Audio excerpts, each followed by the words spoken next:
गौरी.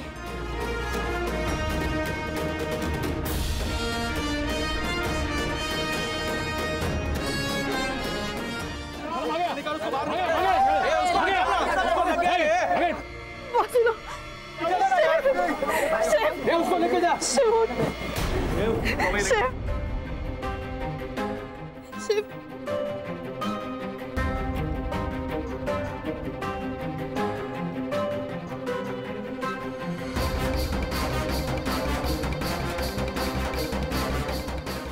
झालं तुझ्या मनासारखं का अजून काही अट्टा बाकी आहे?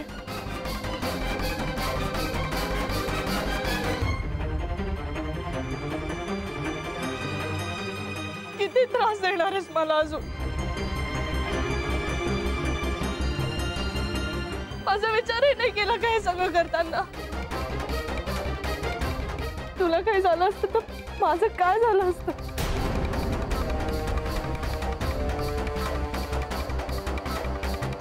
अब हमारे बिना नहीं रह सकती ना.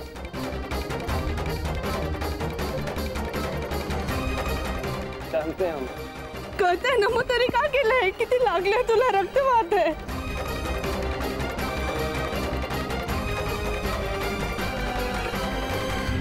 शिव तू बोल ना. तू डोळे नको बंद करू. तू बोल शिव. त्या दोघांचं लफडं होतं. मी पण पाहिलं होतं बस स्टॉपवर त्यांना. हो मी पण बघितलं.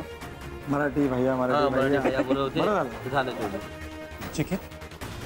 तुझी बहीण असं वागलं असं वाटलं नव्हतं.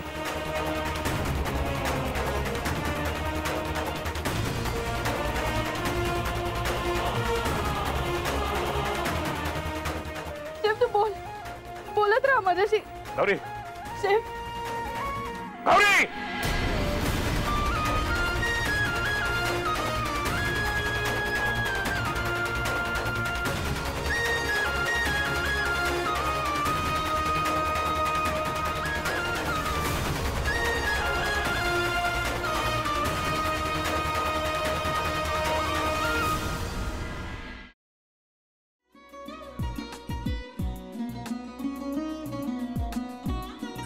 लावू का? असाच लावू ना.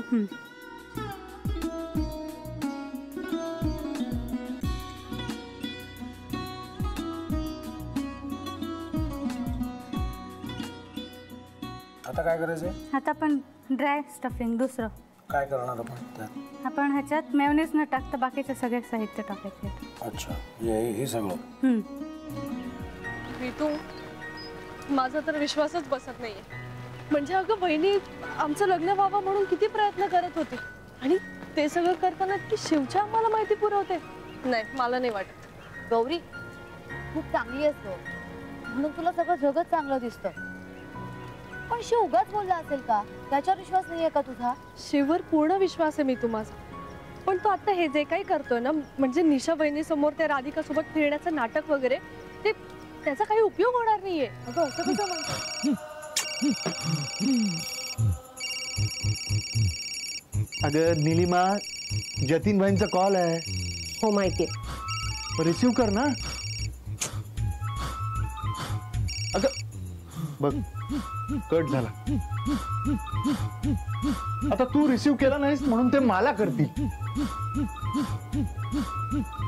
अब पुन्हा आला बघ. घे बघू.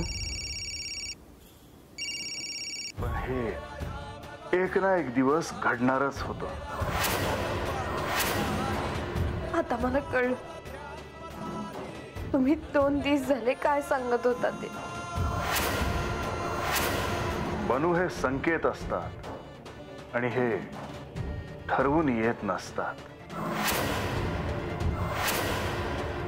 मी बाहेर तुमची वाट बघते.